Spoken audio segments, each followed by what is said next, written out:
ദൈവ തിരുനാമം മഹത്വപ്പെടുമാറാകട്ടെ. എൻ്റെ പ്രിയപ്പെട്ട സഹോദരി സഹോദരന്മാർ, എല്ലാവർക്കും ആത്മാർത്ഥമായി ഹൃദയത്തിൻ്റെ ഭാഷയിൽ ആദ്യം തന്നെ ഓണത്തിൻ്റെ ആശംസകൾ നേരുകയാണ്. എന്നെ കേൾക്കുന്ന എൻ്റെ പ്രിയപ്പെട്ട സഹോദരി സഹോദരന്മാർ, നാം ജീവിക്കുന്ന ഈ കേരളീയ സമൂഹത്തിൽ കുറേ കാലങ്ങളായി കേട്ടുവരുന്ന ഒരു പദപ്രയോഗമാണ് ആർത്തവം. കേരളീയ സമൂഹം ചർച്ച ചെയ്യുന്ന ഒരു വിഷയം, സ്കൂൾ കുട്ടികൾക്ക് ആർത്തവ കാലയളവിൽ ലീവ് കൊടുക്കണം, KSRTC ബസ്സിലെ വനിതാ കണ്ടക്ടേഴ്സിന് ആർത്തവ മുറയിലിരിക്കുന്ന ദിവസങ്ങളിൽ ലീവ് അനുവദിക്കണം, ITI മേഖലയിൽ ജോലി ചെയ്യുന്നവർക്ക് ആർത്തവവുമായി ബന്ധപ്പെട്ട് ലീവ് അനുവദിക്കണം. ഇങ്ങനെ ആർത്തവം എന്ന് പറയുന്ന ഈ വാക്ക് കുറേ കാലങ്ങളായിട്ട് നമ്മുടെ സമൂഹത്തിൽ വാദപ്രതിവാദങ്ങൾക്കും സംവാദങ്ങൾക്കും ഇടയാക്കിയ ഒരു പദപ്രയോഗമാണ്. എന്നാൽ സ്ത്രീകളെ സംബന്ധിച്ചിടത്തോളം ദൈവം അവർക്ക് കനിഞ്ഞ് അനുഗ്രഹിച്ച് നൽകിയ ഒരു വരദാനമാണ് ആർത്തവം. കാരണം ആർത്തവമില്ലാത്ത ഒരു സ്ത്രീക്ക് പ്രസവിക്കാൻ കഴിയില്ല. അതുകൊണ്ട് തന്നെ ഒരു സ്ത്രീയെ സംബന്ധിച്ചിടത്തോളം മാതൃത്വം ഏറ്റെടുക്കുവാൻ സാധ്യമാകണമെങ്കിൽ, ഒരു മാതാവിൻ്റെ പരിവേഷം ഒരു സ്ത്രീക്ക് ലഭിക്കണമെങ്കിൽ ആർത്തവം അനിവാര്യമാണ്. അതുകൊണ്ടാണ് പ്രകൃതി അവർക്ക് നൽകിയ ഏറ്റവും വലിയ വരദാനമാണ് ആർത്തവമെന്ന് പറയുന്നത്. പലപ്പോഴും പല സ്ത്രീകളും എന്നോട് ചോദിച്ചിട്ടുണ്ട്, അച്ഛാ, ആർത്തവ മുറയിലിരിക്കുന്ന ദിവസങ്ങളിൽ പള്ളിയിൽ വരുന്നതിന് എന്തെങ്കിലും തടസ്സമുണ്ടോ? അപ്പോൾ പള്ളിയിൽ വരുന്നതിന്, വിശുദ്ധ കുർബാനയിൽ സംബന്ധിക്കുന്നതിന് എന്തെങ്കിലും തടസ്സമുണ്ടോ എന്ന് മാത്രമാണ് ഇന്ന് ചുരുങ്ങിയ വാക്കുകളിൽ ചിന്തിക്കുന്നത്. അപ്പോൾ നാം ജീവിക്കുന്ന സഭയുടെ വിശ്വാസ പ്രമാണങ്ങളിൽ ഒന്നാണ് ഹൂദായോ കാനോൻ എന്ന് പറയുന്ന പുസ്തകം. വിശ്വാസപരമായ കാര്യങ്ങൾ ക്രമീകൃതമായി എഴുതിയിരിക്കുന്ന ഒരു പുസ്തകമാണ് ഹൂദായോ കാനോൻ. ഈ ഹൂദായോ കാനോൻ എഴുതിയിരിക്കുന്നത് ഒരു സാധാരണക്കാരനല്ല, പൗരസ്ത്യ കാതോലിക്കോസായിരുന്ന മോർ ഗ്രിഗോറിയോസ് ബാർ എബ്രായ എന്ന് പറയുന്ന പരിശുദ്ധനായ പിതാവാണ് ഹൂദായോ കാനോൻ എഴുതിയിരിക്കുന്നത്. ബാർ എബ്രായ എന്ന് പറയുന്ന ആ പരിശുദ്ധനായ പിതാവ് 13-ാം നൂറ്റാണ്ടിലാണ് ജീവിച്ചിരുന്നത്. 13-ാം നൂറ്റാണ്ടിൽ ജീവിച്ചിരുന്ന ബാർ എബ്രായ ഏകദേശം 30-ലധികമായിട്ടുള്ള വിശിഷ്ട ഗ്രന്ഥങ്ങൾ എഴുതിയിട്ടുണ്ട്. അതിൽ ഏറ്റവും വളരെ പ്രമാണമായിരിക്കുന്ന വിശ്വാസപരമായ കാര്യങ്ങളിൽ അടിസ്ഥാനപരമായി സഭ എടുക്കുന്ന ഒരു പുസ്തകമാണ് ഹൂദായോ കാനോൻ. അതിൽ പറഞ്ഞിരിക്കുന്ന നിയമങ്ങൾ പരിശുദ്ധനായ ബാർ എബ്രായ എഴുതി വച്ചിരിക്കുന്നതാണ്. ഇപ്പോൾ ബാർ എബ്രായ എന്ന പേരിൻ്റെ അർത്ഥം കടവിൻ്റെ പുത്രൻ എന്നാണ്. കടവിൻ്റെ പുത്രൻ എന്ന പേരിൽ വിളിക്കപ്പെടുവാനൊരു കാരണമുണ്ട്. അദ്ദേഹത്തിൻ്റെ മാതാപിതാക്കൾ അദ്ദേഹത്തെ ഗർഭം ധരിച്ചിരുന്ന കാലയളവിൽ യുദ്ധഭീതിയാൽ പലായനം ചെയ്യേണ്ടി വന്നു.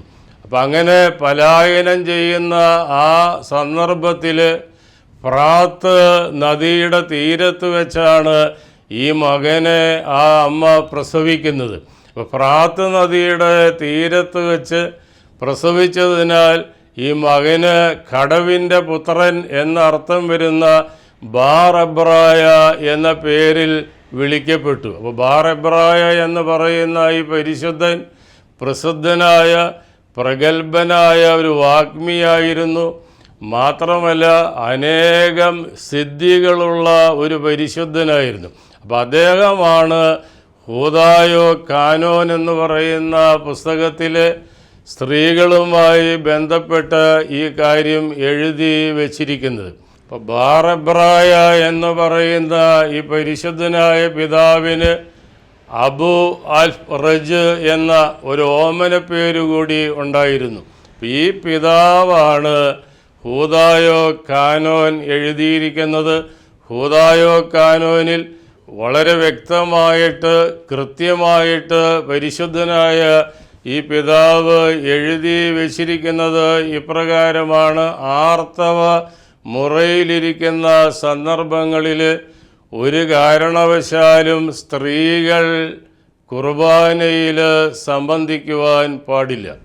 അപ്പോൾ വിശുദ്ധ കുർബാനയിൽ സംബന്ധിക്കാൻ പാടില്ല എന്ന് പറയുമ്പോൾ പള്ളിയിൽ വരാൻ പാടില്ല എന്ന അർത്ഥമുണ്ടോ എന്നുള്ള ചോദ്യമാണ് ഇവിടെ ഉദിക്കുന്നത്.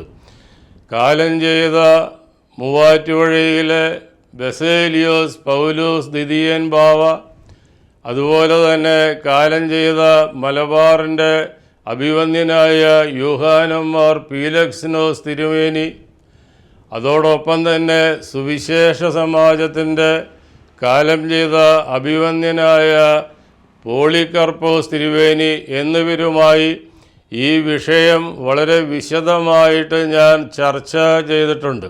അപ്പോൾ ഞാൻ ചർച്ച ചെയ്ത ഈ 3 പിതാക്കന്മാരും മൺമറഞ്ഞു പോയി.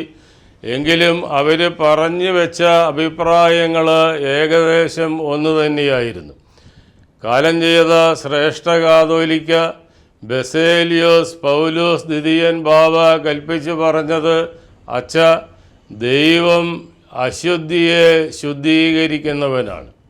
ആ പിതാവ് എടുത്തു പറഞ്ഞ വേദവാക്യമെന്ന് പറയുന്നത് യെശയ്യാ പ്രവചനം 6-ാം അധ്യായത്തിൽ 1 മുതൽ 7 വരെയുള്ള തിരുവചന ഭാഗമാണ്. അപ്പോൾ യെശയ്യാ പ്രവചനം 6-ാം അധ്യായത്തിൽ 1 മുതൽ 7 വരെയുള്ള തിരുവചന ഭാഗം വായിച്ചാൽ ദൈവം അശുദ്ധിയെ ശുദ്ധീകരിക്കുന്ന ദൈവമാണെന്ന് കണ്ടെത്തുവാൻ നമുക്ക് സാധ്യമാകും. അപ്പം ഇതിൻ്റെ എല്ലാം അടിസ്ഥാനത്തിൽ ഹൂദായോ കാനോൻ വ്യക്തമാക്കുന്നത് ആർത്തവ മുറയിലിരിക്കുന്ന സന്ദർഭങ്ങളിൽ സ്ത്രീകൾ ഒരു കാരണവശാലും വിശുദ്ധ കുർബാനയിൽ സംബന്ധിക്കുവാൻ പാടില്ല.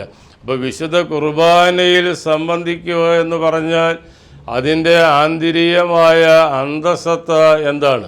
സുറിയാനിയിൽ ശൗത്തോ പൂസോ എന്ന വാക്കാണ്, എന്ന പദമാണ് സംബന്ധം അല്ലെങ്കിൽ സംബന്ധിക്കുക എന്ന് പറയുന്നതിന് ഉപയോഗിക്കുന്നത്. അപ്പോൾ കുർബാനയിൽ സംബന്ധിക്കുക എന്ന് പറഞ്ഞാൽ കുർബാന അനുഭവിക്കുക എന്നതാണ് അർത്ഥമാക്കുന്നത്. കാരണം അനുഭവിക്കുന്നവർക്ക് വേണ്ടിയാണ് പരിശുദ്ധ കുർബാന നമ്മുടെ പരിശുദ്ധ ദേവാലയങ്ങളിൽ അനുഷ്ഠിക്കപ്പെടുന്നത്.